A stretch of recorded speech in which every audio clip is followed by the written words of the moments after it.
Bismillahirrahmanirrahim. Assalamualaikum warahmatullahi wabarakatuh.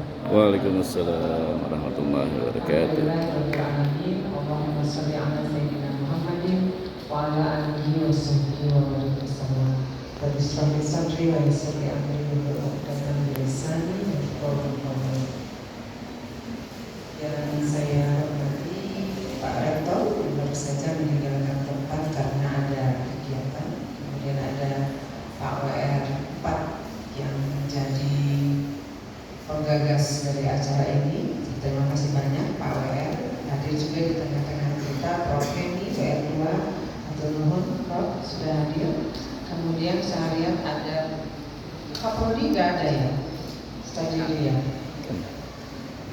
Ada wakil dekan yang hadir dan yang hari ini menjadi narasumber yaitu Pak Reza Pahlavi. Mudah-mudahan kita semua mendapatkan ilmu yang bermanfaat dari beliau pada hari ini. Kemudian juga yang saya banggakan para peserta inovasi bisnis.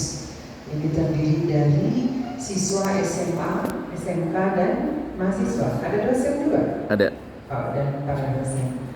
Ini adalah calon generasi muda kebanggaan Indonesia, insya Allah.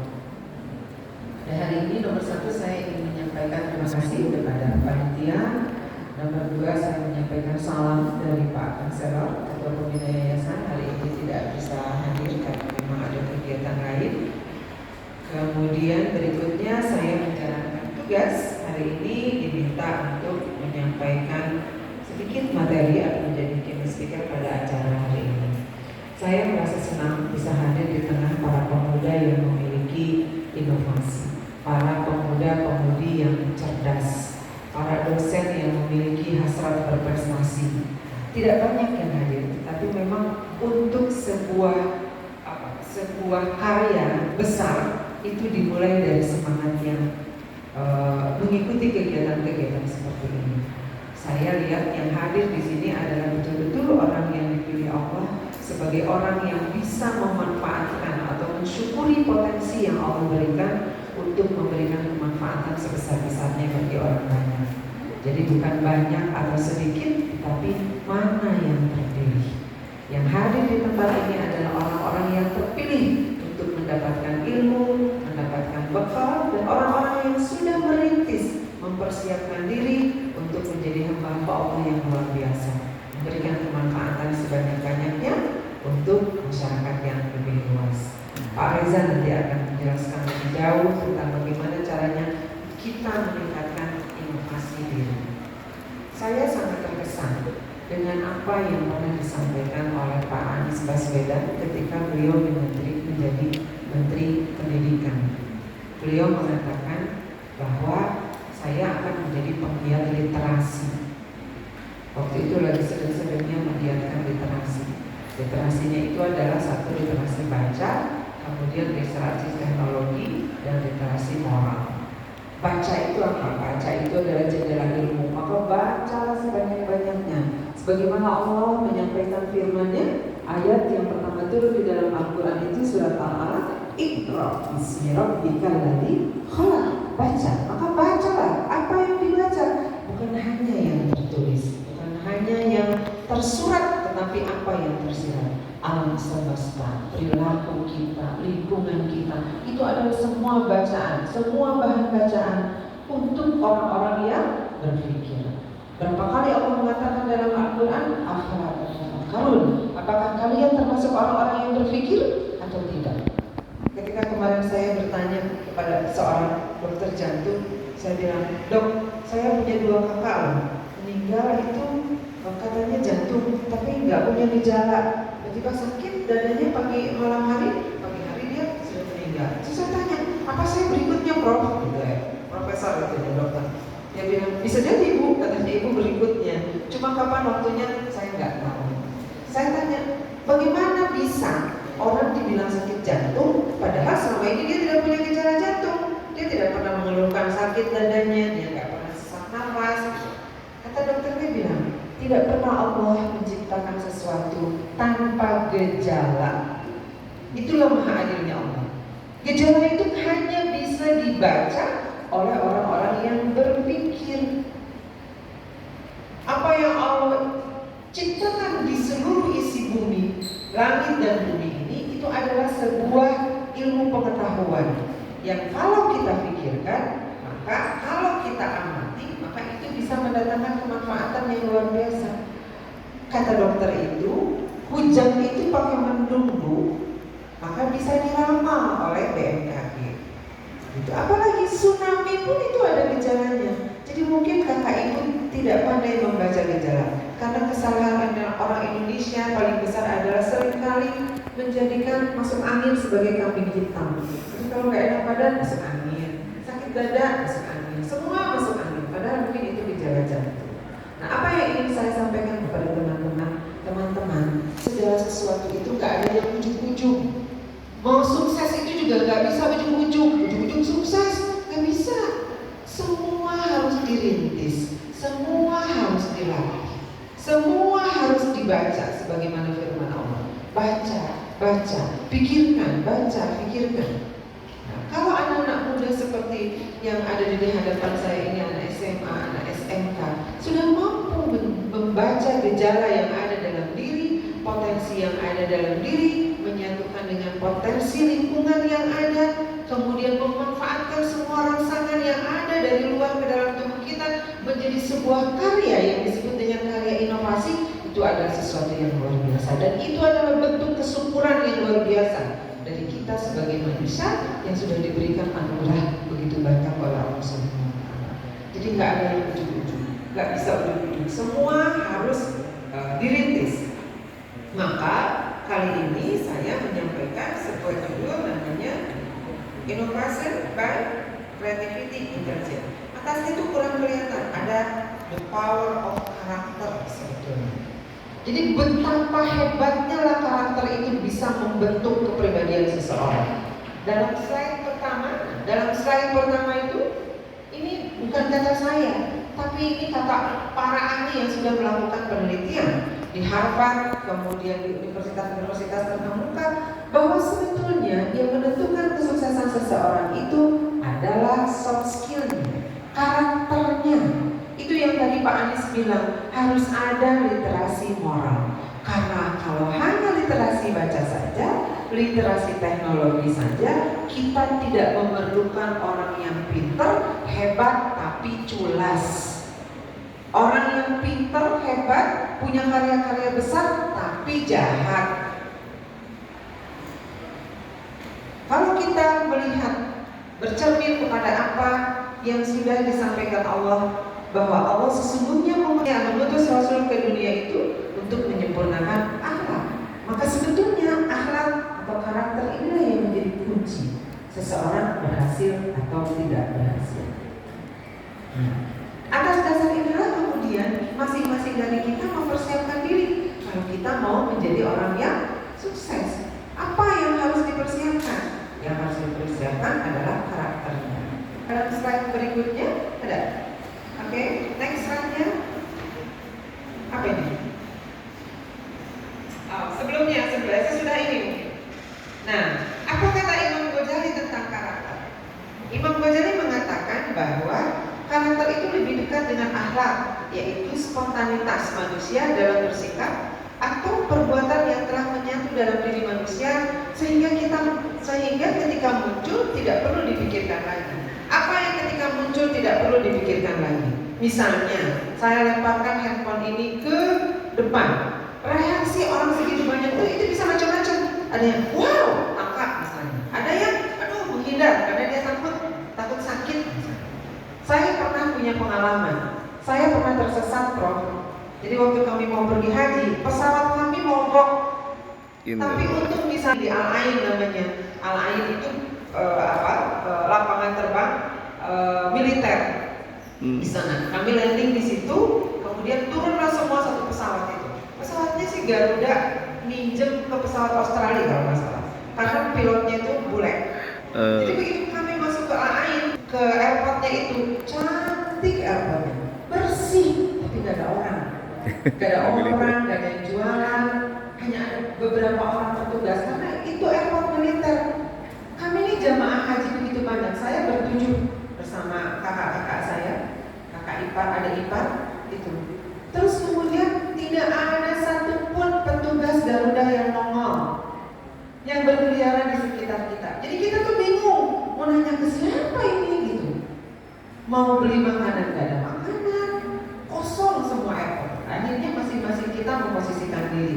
saya beserta keluarga itu ngambil kursi dibuat lingkaran kursinya, kemudian kami gelar sejadah yang ada duduk di situ, yang mau ngaji-ngaji, yang mau tidur sana. Ada lagi yang sibuk buka handphone, muter bolak-balik. Di sana kan Garuda nih, nggak beres nih ini, kami terlantar, macam-macam. Tahu nggak saya ini pejabat? Ada yang sibuk nelponin keluarga, kumaha atuh ieu mamah teh, nggak tahu kita di mana menangis. Itu saya bilang seperti padang mahsyar. Katanya di padang mahsyar begitu. Ada yang santai aja, ada yang bersimbah keringat gitu. Itu modelnya seperti itu. Saya bilang ini yang disebut karakter. Karena itu spontan, lahir di dalam diri. Kondisinya sama, situasinya sama, tapi cara orang menyikapinya berbeda. Kalau mau ditulis itu ada berapa macam cara orang menyikapi. Ada yang kemudian ke kamar mandi, wudu, sholat tahajud, sholat apa segala macam, sholat dikerjain sampai nangis. Ini gimana kami terlantar di sini gimana? Karena itu setelah hampir 3 jam baru petugas Garuda itu datang, bawa selimut, bawa makanan, dan menyampaikan kepada kita bahwa kita akan bermalam di sini. Besok kita akan terbang dengan pesawat yang lain. Nah, itulah yang disebut karakter adik-adik. Saya pidato di depan gayanya seperti ini, tapi cara adik-adik bersikap, cara adik-adik mendengarkan itu juga berbeda-beda. Jadi karakter itu sesuatu yang spontan. Ketika misalnya Ustaz Yudi sedang jalan, karena asiknya sambil lihat-lihat handphone, tiba-tiba kesandung batu. Apa yang keluar dari mulut Ustaz Yudi? Ya, itulah karakter. Itulah karakter. Gitu. Jadi kata Imam Ghazali, sesuatu yang emang udah ada di dalam, jadi begitu kesentuh dia keluar spontan. Itu yang disebut dengan karakter. Maka karakter itu harus dilatih supaya yang keluarnya bagus. Supaya ketika spontan sesuatu terjadi itu, reaksi kita juga bagus, reaksi tubuh kita juga bagus.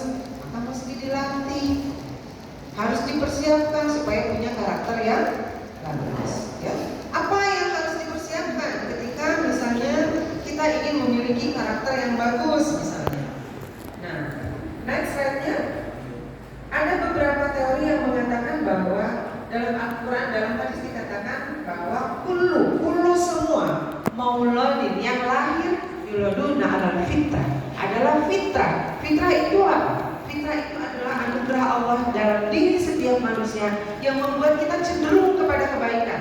Jadi sebenarnya semua orang itu cenderung kepada kebaikan. Tapi hadis itu dilanjutkan. Kata hadis itu, ayah bundanya lah yang akan menjadikannya Yahudi, Nasrani, atau Majus. Jadi ada faktor lingkungan yang bisa mempengaruhi fitrah itu sehingga dia besar nanti mau jadi Muslim kah, mau jadi Yahudi kah, Nasrani kah, begitu kata hadis Rasulullah. Maka dalam slide ini juga dikatakan bahwa ada fitrah, jati diri itu adalah potensi yang dimiliki oleh orang, ada karakter, ada perilaku. Kalau sudah jadi karakter, yang tadi kalau sudah tertanam dalam diri kita, maka jadi perilaku. Yang perilakunya bolak-balik sibuk menelpon DPR, yang perilakunya nangis nelpon keluarganya, yang sholat sambil nangis sambil ngaji, ada juga yang santai. Itu yang perilaku.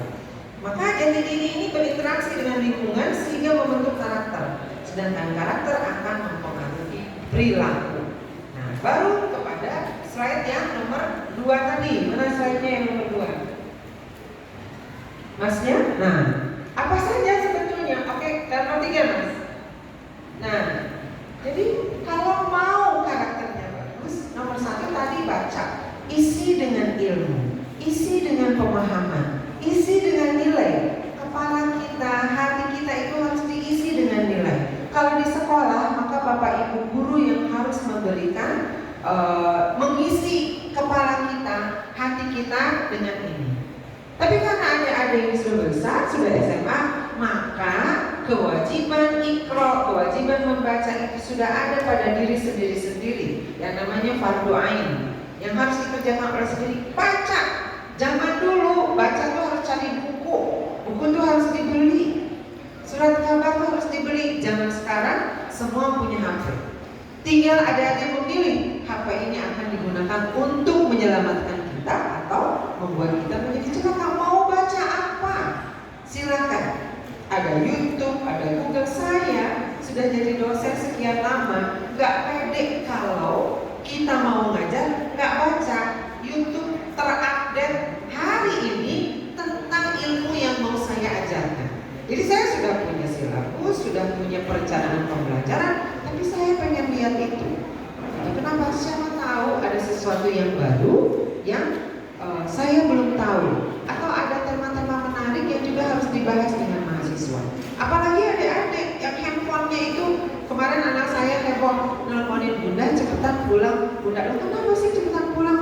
Soalnya kabel internet rumah sama si Amang kepotong, putus karena dia nebang pohon. Jadi adik mati gaya, nggak tahu mau ngapain karena handphonenya mati. Itu anak-anak sekarang.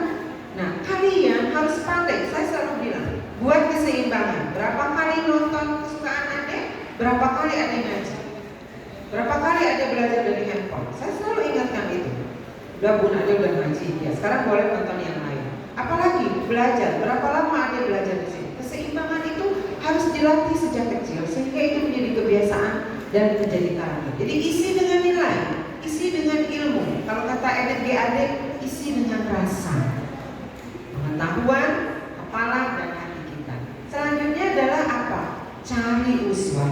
Maka wajib di setiap sekolah dan universitas kita punya segudang model, segudang uswah. Model orang yang inovatif itu adalah Dr. Yudi misalnya. Kenapa? Dia cuma jadi dosen, tidak cuma jadi dosen, tapi dia kembangkan ilmunya ke Kementerian Kelautan. Dia kembangkan ilmunya jadi ahli di mana-mana. Itu inovatif. Inovasi tidak hanya sekedar mengajar di dalam kelas.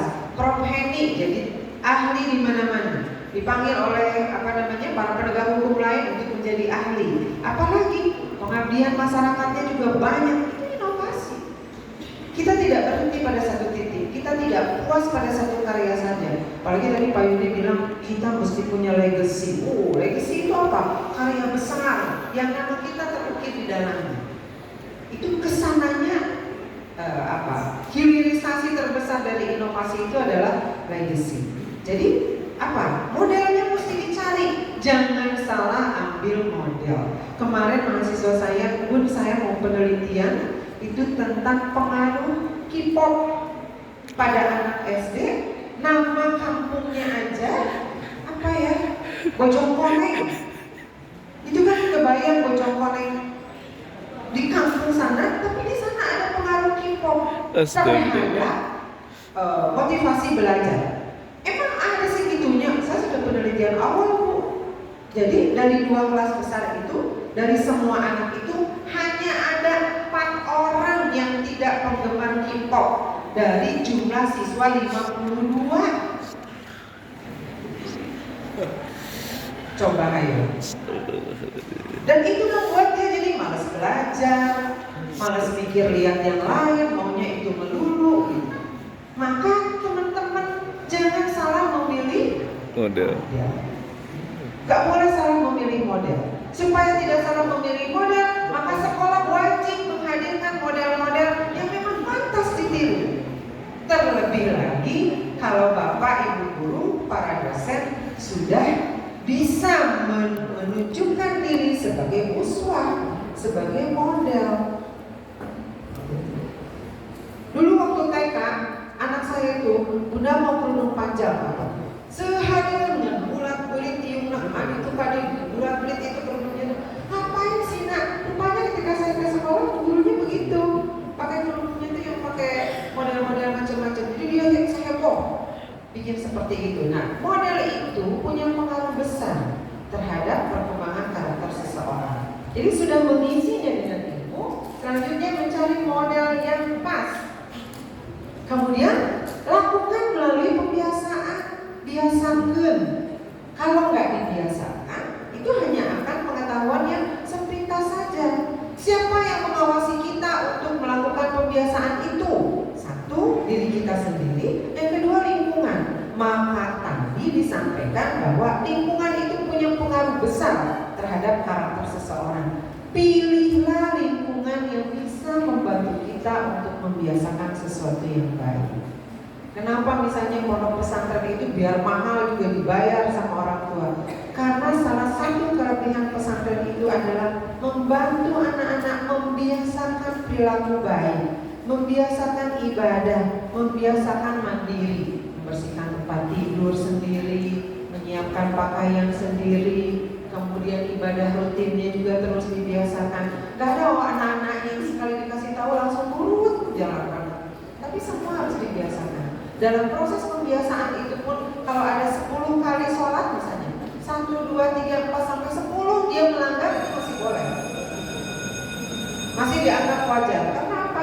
Itu adalah sebuah proses di mana anak-anak memang belajar menghadapi kemalasan, belajar menghadapi gangguan dari temannya dan lain sebagainya. Jadi pembiasaan itu menjadi penting. Saya bilang sama beberapa teman di fakultas dulu, salah satu ciri dosen yang karakternya baik adalah yang mejanya paling rapi. Karena dosen teh mejana satu koreksian yang belum dikoreksi, ini entah ada apa lagi, semua macam-macam berantakan saja. Silahkan membersihkan mejanya masing-masing, atur mejanya supaya terlihat cantik. Kenapa? Karena akan ada mahasiswa yang datang untuk konsultasi. Teman-teman lihat meja guru siapa yang mejanya paling kacau di situ. Nah, jadi memang harus mulai dari yang kecil-kecil, kata Agim. Mulai dari yang kecil-kecil, mulai dari diri sendiri, mulai dari sekarang. Itu salah satu kiat melatih diri kita untuk mendapat karakter yang bagus. Ada lagi apa? Nah, untuk mendapatkan karakter yang bagus, memang lingkungan itu harus memberikan penghargaan kepada orang-orang yang menunjukkan karakter yang bagus, sehingga itu menambah motivasi, menjadi gairah. Hari ini Universitas Juanda, Pak WR4 itu juga sama, memberikan penghargaan kepada teman-teman yang mau berinovasi, mengungkapkan kreativitasnya. Itu salah satu rangsangan kita untuk memelihara karakter baik kita. Tapi juga bagusnya dilakukan punishment, dilakukan hukuman bagi anak-anak yang melanggar.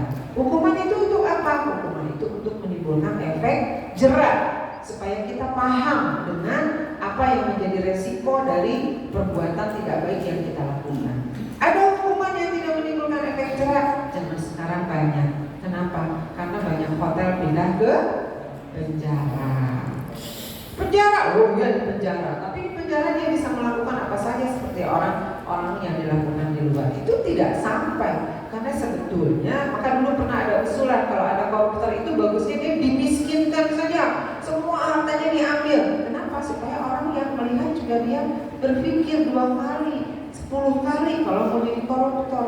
Tapi kalau koruptornya ditahan, keluarganya enak-enak, hidup dengan bergelimang harta, sisa peninggalan bapaknya, kemudian di sana juga dia ditempatkan di posisi di kamar VIP, bahkan pernah ada salon pindah ke penjara, itu tidak menimbulkan efek jerak.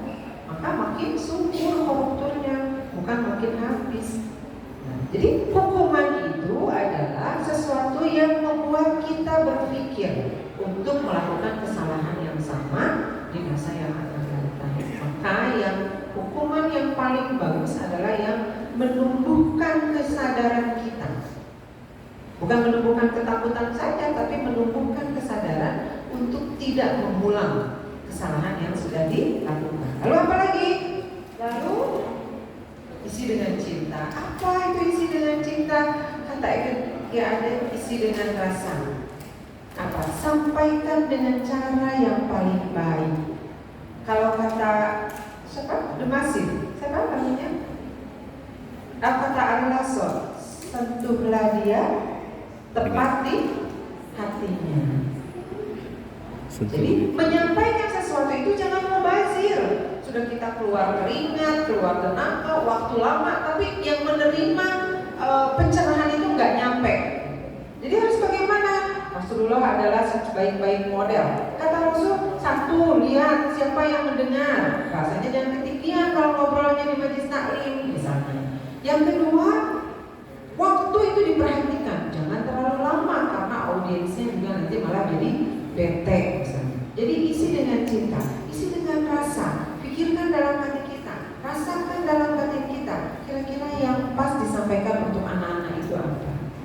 Di dalam ilmu psikologi bahkan dipelajari bahwa sebaiknya guru TK itu ketika ngobrol sama muridnya dia jongkok. Kenapa? Supaya wajahnya sejajar, supaya murid nggak capek lihat gurunya gini, karena gurunya tinggi, muridnya masih pendek. Maka biasanya kalau ngobrol di kelas, ambil kursi TK-nya, taruh di kelas, gurunya duduk di sini. Sampai yang sekecil itu pun kita perhatikan, karena kita ingin mereka yang mendengarkan materi kita atau ceramah kita atau motivasi kita juga bisa menerima dengan baik.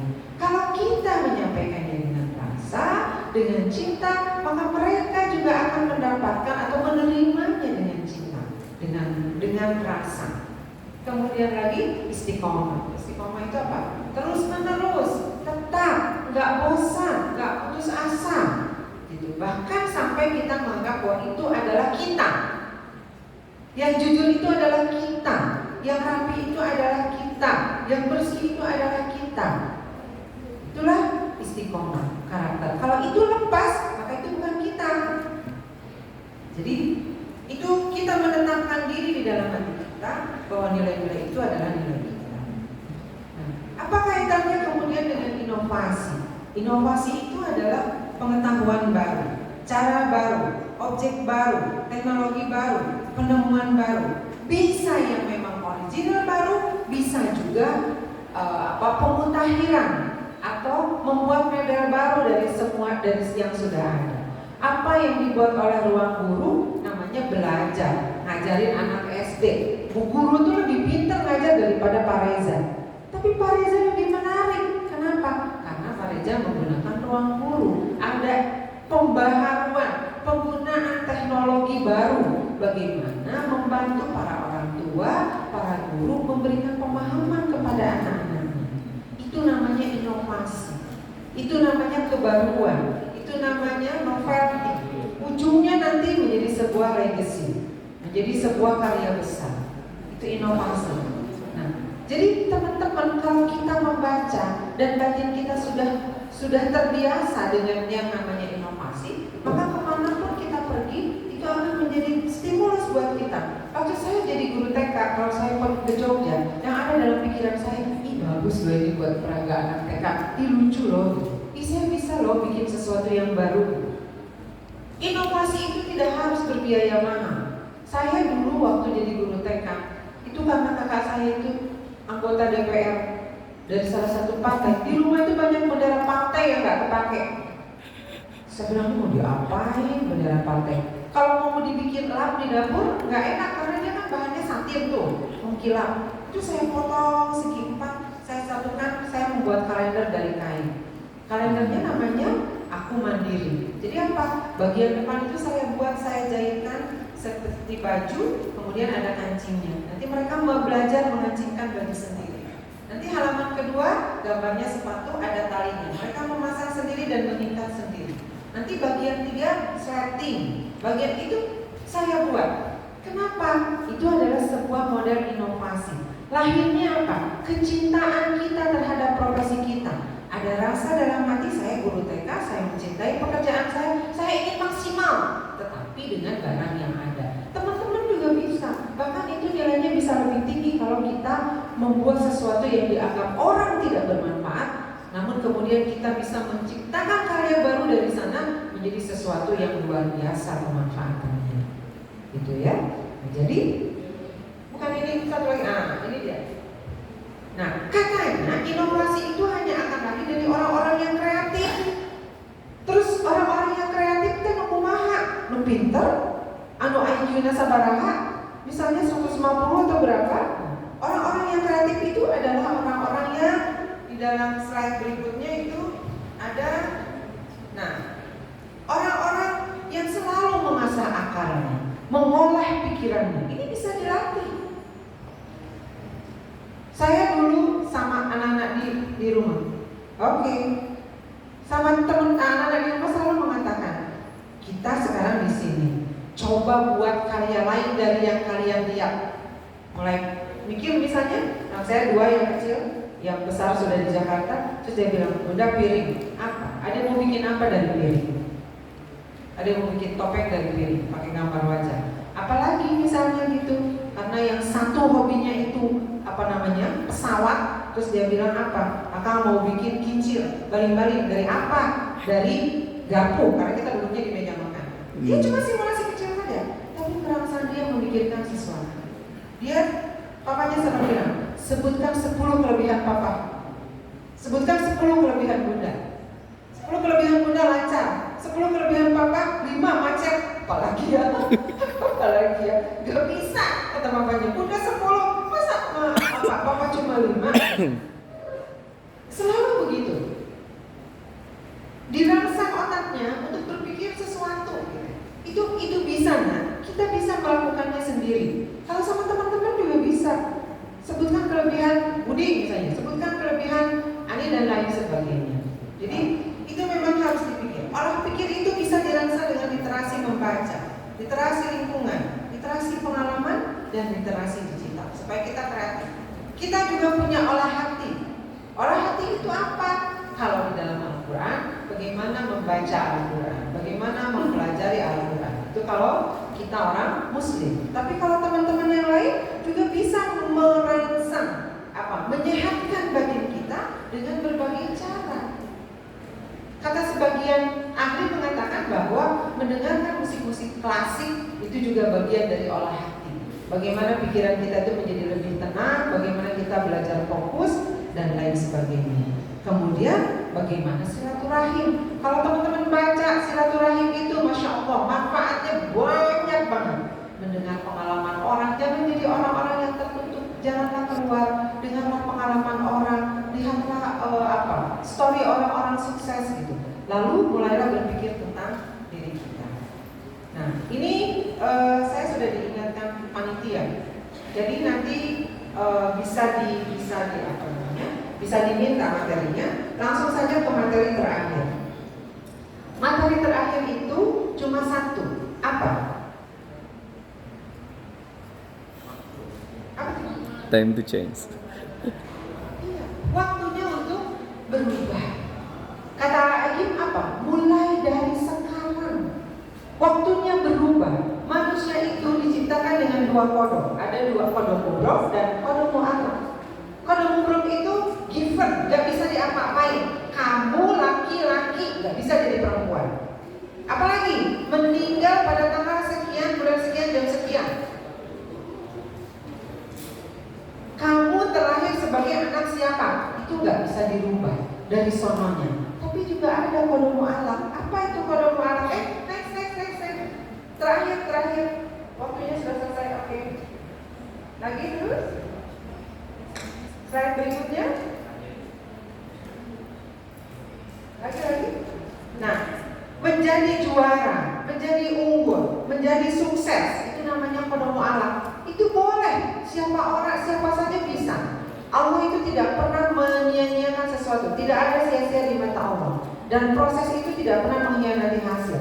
Maka untuk kodok mu'alaf itu kita yang menentukan. Kata Allah, untuk duniamu kamu yang lebih tahu. Nah, teman-teman harus ambil ini. Kesempatan yang diberikan oleh Allah kepada kita ini ambil.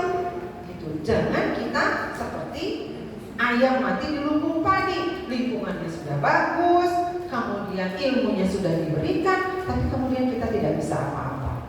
Itu bukan salah bunda mengandung. Kenapa kita tidak mau merubah diri kita? Padahal Allah berikan peluang. Kita punya kodok mu'alaf yang bisa kita raih, yang kita bisa membuat legacy, karena memang Allah memberikan kesempatan itu kepada kita. Nanti kepanjangan materinya, bagi yang berminat silahkan diambil. Nomor 1, terima kasih kepada Pak Reza yang sudah bergabung bersama kami untuk memberikan ilmunya. Hanya saja mohon maaf saya tidak bisa mengikuti kegiatan ini sampai selesai karena ada kegiatan lain bersama Pak Kanselar.